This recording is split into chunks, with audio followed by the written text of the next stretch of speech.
Untuk kisah kali ini ada sebuah cerita yang ditulis oleh akun Twitter yang bernama @dioseta.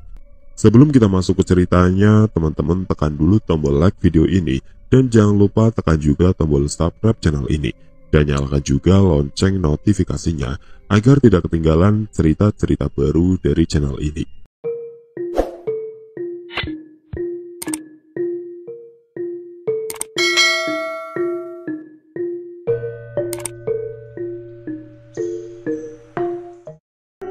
Keris Penggolo Ireng dan Keris Penggolo Abang dapat diwariskan dengan sumpah dari pewarisnya. Namun salah satu panglima penerima Keris Penggolo Lanang mati di malam saat keris itu akan diterima. Anehnya saat akan dipindah tangankan, sosok roh panglima yang gagal menerima keris itu selalu menghalangi siapapun yang mendapatkan kekuatan keris itu. Mungkin itu yang membuat Keris Penggolo Lanang tetap netral, tidak seperti kedua saudaranya. Walaupun begitu, kedua panglima tetap dengan mudah bisa mengalahkan lawan-lawannya dan memenangkan berbagai perang.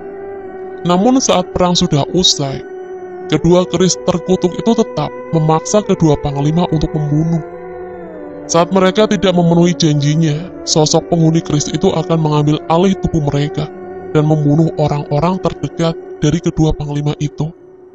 Hal ini menyebabkan kedua panglima selalu mencari cara untuk memulai perang dengan kerajaan lain agar mereka terus bisa mendapatkan korban untuk keris yang mereka sesali untuk dimiliki.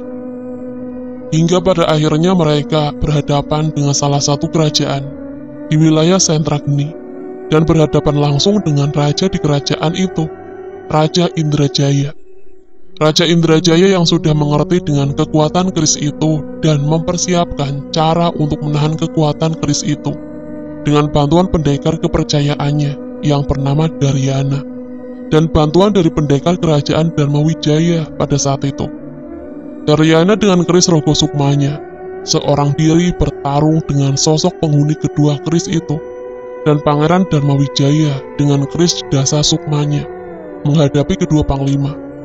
Dengan bantuan mereka, pasukan Raja Indrajaya berhasil memukul mundur pasukan musuh dan menyegel kekuatan kedua keris dengan warangka atau sarung keris yang dibuat oleh empu kerajaan. Setelah mengetahui keris itu berhasil disegel, kedua panglima menyerah tanpa syarat, seolah merasa lega terlepas dari sumpahnya. Sayangnya ternyata tidak semudah itu. Sumpah kedua panglima itu terus dibawa hingga anak dan cucunya. Hingga salah satu dari mereka menemukan keberadaan keris itu dan berkeinginan untuk menggunakannya. Apa tahu keberadaan warangka yang digunakan untuk menyegel keris itu? Tanya aku, apa menggeleng? Wajar saja, benda itu sudah ada lebih dari ratusan tahun yang lalu. Berarti mungkin kami harus mencari cara lain untuk menyegel atau memutihkan keris itu. Saat ini pasti sudah ada banyak korban di desa asal Indira dan keluarganya. Ucap apa yang dibalas dengan wajah gelisah Cahyo. Lantas bah, kalau sumpah itu diturunkan, untuk apa mereka mengincar Indira? Bukankah itu artinya mereka tidak punya keturunan lagi untuk mewarisi sumpahnya? Tanya Dirga. Ucapan Dirga benar, mengapa mereka ingin membunuh Indira? Mungkin mereka ingin melahirkan pewarisnya sendiri. Ucap Jagat. Maksud Mas Jagat? Saat ini pewaris mereka sudah tidak ingin menggunakan keris itu lagi dan mencari cara untuk menyegelnya. Seandainya makhluk penghuni keris itu merasuk pada pewaris, memiliki pasangan dan melahirkan pewarisnya sendiri, sumpah itu tetap berlaku walaupun pewarisnya bukan sepenuhnya manusia. Jelas Mas Jagat. Gila, bahkan makhluk seperti itu pun punya niatan seperti itu. Bila ucapan Mas Jagat benar, berarti wajar saja bila makhluk penghuni keris itu ingin menghadapi semua pewaris terakhirnya. Apa keris yang Dirga dapat ini adalah keris Dasa Sukma? Tanya Dirga yang segera diiyakan oleh Abah. Mas Danan adalah pewaris keris Rogo Sukmo, sedangkan aku pewaris keris Dasa Sukma. Apa dengan ini kita bisa menghadapi secara langsung pengguna keris itu? Tanya Dirga. Apa menggeleng? Tidak semudah itu, Dirga. Ini bukan sekedar adu pusaka. kamu juga harus memiliki ilmu dan siasat. Seandainya kalian menang pun, keris itu tetap tidak bisa dihancurkan dan akan mencari empu lainnya. Jelas apa? Berarti kita harus mencari cara untuk menyegel atau memutihkan keris itu sepenuhnya. Ucap Jagat menarik kesimpulan. Ngapunten, maaf apa, Mas Jagat. Saya percayakan mencari petunjuk soal ini kepada Danan dan kalian. Saya khawatir dengan Guntur, Indira, dan desanya. Jawab Cahyo dengan wajah gelisah. Itu memang sudah sifatnya yang tidak bisa tenang saat ada masalah yang berhubungan dengan orang lain. Oh, iya Mas Cahyo, segera berangkat saja.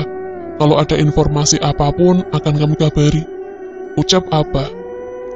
Jul, pokoknya hati-hati, jangan gegabah. Pastikan ponselmu aktif terus. Ucapku mengantarkan Cahyo keluar. Iya Nan, kamu juga hati-hati. Ucapnya sambil menepuk pundaku dan segera pergi dengan menaiki motor tuanya. Terlihat dengan jelas raut muka khawatir di wajahnya. Setelah mengantarkan Cahyo, aku kembali ke rumah dan melanjutkan pembicaraan kami tadi. Sementara Cahyo menemui Indira, apa yang bisa kita perbuat, Bah? Tanya aku. Dulu pernah ada seorang dukun yang mencoba mengirimkan ilmu hitam ke desa ini. Ternyata di balik dukun itu ada pewaris keris Penggolo Ireng yang mencoba mencari tumbal dari desa ini. Kalau tidak salah, namanya Sumar. Cerita apa? Terus Bah, berarti apa pernah menghadapi keris itu? Tanya aku. Apa menggeleng dan menghela nafas. Ia mencoba menceritakan dengan lebih rinci.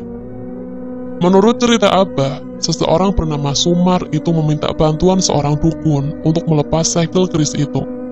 Sebagai syarat permintaan itu, dukun ini membutuhkan tumbal dan sosok roh yang penuh dendam untuk memancing makhluk di dalam keris itu. Bodohnya Abah baru sadar desa ini memiliki itu semua. Ada sosok roh penuh dendam di desa ini. Ucap Abah. Di pabrik tahu itu, potong Jagat yang sepertinya mengerti dengan arah ucapan Abah. Benar, saat itu Abah berhasil menggagalkan niatan dukun itu untuk mencari tumbal di desa. Namun yang Abah lewatkan sepertinya dukun itu seperti berhasil mengikat perjanjian dengan roh di sana. Lanjut Abah. Berarti ada kemungkinan benda yang digunakan untuk menyegel keris itu masih ada di pabrik tahu itu, Bah? Tanya aku. Mungkin saja, tapi apakah benda itu masih berfungsi? Apa juga tidak tahu. Mas Jagat bisa bantu saya untuk meminta izin ke pemilik pabrik itu. Kita ke sana malam ini. Ucapku. Bisa Danan, sebaiknya kita bersiap.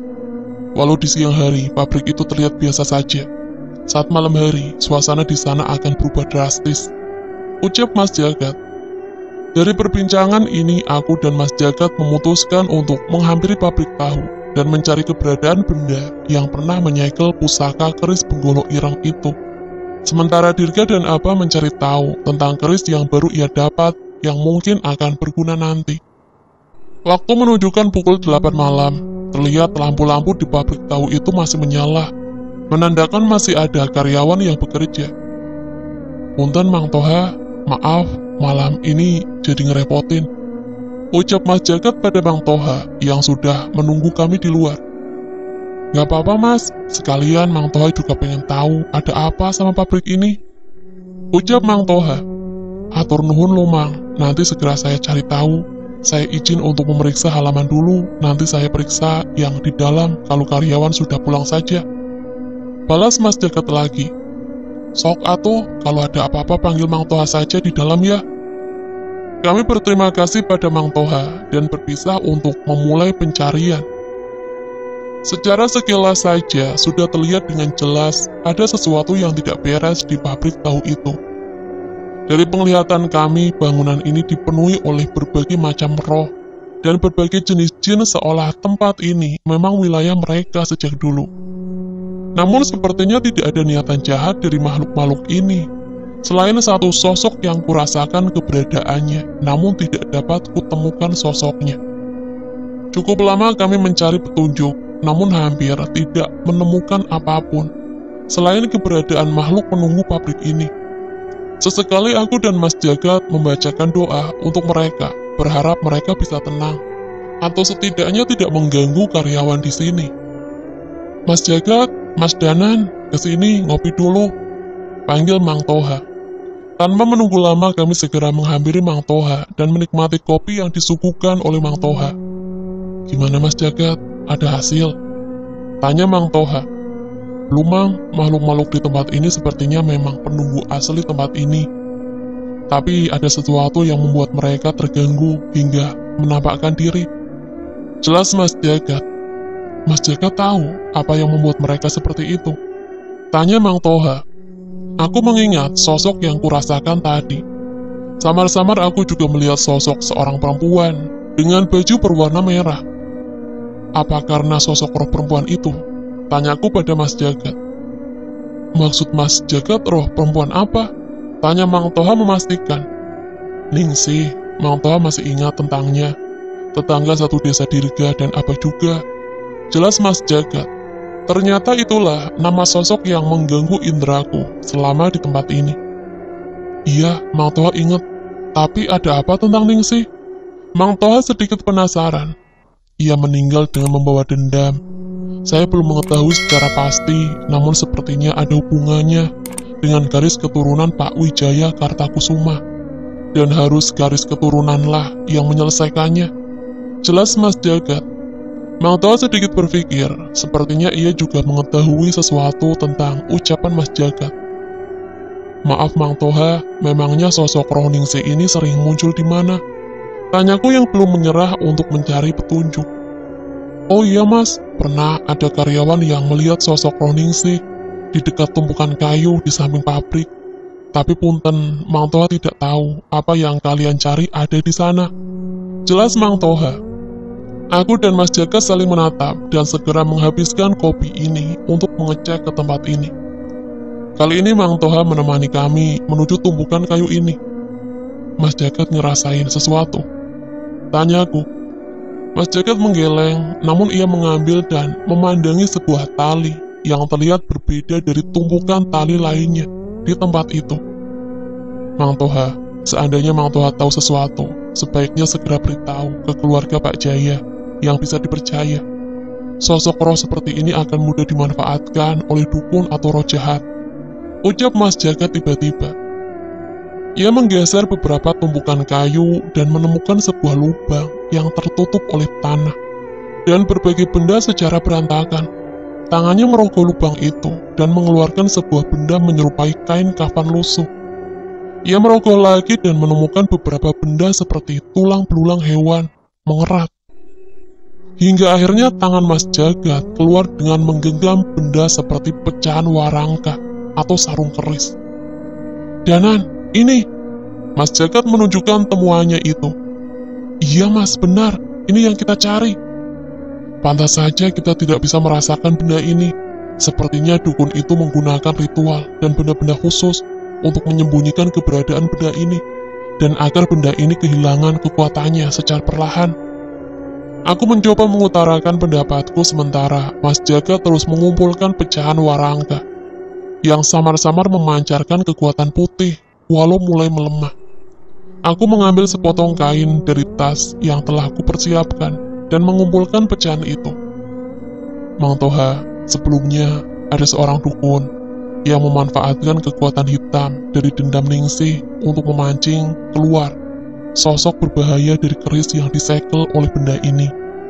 Mang Toha harus berhati-hati, bisa jadi hal ini akan berulang kembali. Ucap Mas Jagat. Terus kami harus bagaimana Mas Jagat? Tanya Mang Toha. Saya akan cari tahu, tapi sebelumnya ada masalah yang cukup besar yang harus kami tangani. Tapi sepertinya yang saya bilang hanya garis keturunan Pak Jaya yang bisa menghentikan permasalahan di pabrik tahu ini. Untuk sementara kami sudah mendoakan roh di tempat ini. Setidaknya mereka tidak akan melukai karyawan, walau sering menampakkan diri. Ucap Mas Jagat. Baik Mas Jagat, saya akan coba sampaikan. Terima kasih banyak Mas. Ucap Mang Toha. Kami yang berterima kasih Mas, kami mendapatkan petunjuk baru dari permasalahan kami di sini. Jawabku. Tak lama setelahnya kami segera pamit dan meninggalkan pabrik tahu itu. Pabrik tahu milik keluarga Wijaya Kartakusuma yang masih menyimpan banyak misteri. Namun kami percaya pasti akan ada seseorang dari keluarga itu yang mampu memecahkan misteri itu. Sesamanya di rumah, kami menunjukkan pada Abah benda yang kami temukan dan memastikan bahwa ini adalah benda yang pernah menyegel keris penggolo ireng. Sayangnya kondisinya sudah tidak memungkinkan untuk melakukan tugasnya seperti sebelumnya. Di tengah kebingungan, aku berkonsultasi pada Pak Le dan mendapatkan jawaban yang tidak terduga darinya. Ia memberikan alamat sebuah tempat di dekat lembah dan memintaku menemui seseorang bernama Mbah Jiwo dan menyerahkan benda itu padanya. Entah siapa orang itu, setidaknya jika Pak Ali percaya dengannya, mungkin ia bisa membantu kami untuk mendapatkan cara menyegel keris penggolo ireng dan segera menyusul Cahyo yang pasti sedang kerepotan di desa Guntur. Keris penggolo ireng part 5, Songgokolo. Cerita dari sudut pandang Cahyo di desa Indira. Sebuah pohon besar berdiri gagah memayungi sebuah rumah tua yang dulu pernah kudatangi bersama Guntur untuk menolong Arum. Dan saat ini di hadapanku berdiri Nyai Jambrong, pendekar tua yang dulu pernah hampir merasakan hidup abadi dengan ilmu rawa ronteknya. Aku sudah mempersiapkan kuda-kuda, namun sebuah tendangan darinya tetap bisa membuatku terseret hingga beberapa meter. Itu murni ilmu bela diri. Tidak ada sedikit pun ilmu kanuragan maupun hal gaib yang memperkuat serangannya itu. Sudah Nyai, aku tidak ingin bertengkar. Yang kami hadapi kali ini bukan musuh sembarangan. Bantuan Nyai sangat kita butuhkan. Ucapku yang masih tidak ingin menyerah untuk meminta bantuan Nyai Jambrong dalam menghadapi sosok yang diceritakan Indira. Sosok penghuni keris penggolo ireng yang diceritakan oleh suara di mimpinya, yang disebut dengan nama Ndoro Sanggokolo. Jangan lancang kamu bocah monyet, itu bukan urusanku.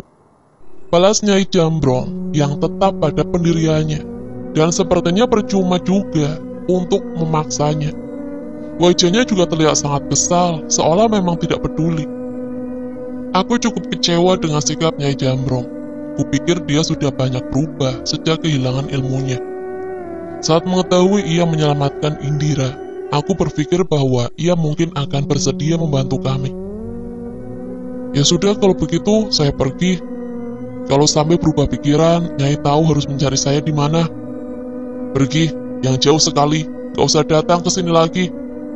Mendengar umpatan Nyai Jambrong, aku mengambil batu kerikil yang ada di dekat kakiku, melemparkan tepat di kepalanya, dan segera berlari untuk melampiaskan kekesalanku.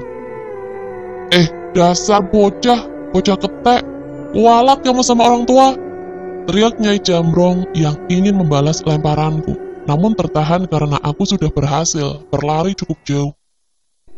Gimana Mas Cahyo? Tanya Guntur yang menyambutku di rumah Bu Ningrum, tempat Indira beristirahat sementara. Percuma, emang dasar nenek-nenek, dia nggak mau ninggalin desa ini sama sekali. Jawabku. Guntur terlihat kecewa, namun ia terlihat berpikir, seolah masih ingin mencari cara agar Nyai Jambrong mau membantu kami. Sementara itu, aku menghampiri Indira. Indira, malam ini kita bersiap, besok kita cek keadaan desamu. Siapkan diri, menyaksikan hal yang terburuk. Ucapku yang memang sudah menduga bahwa mungkin sudah banyak korban dari desa tempat tinggal Indira.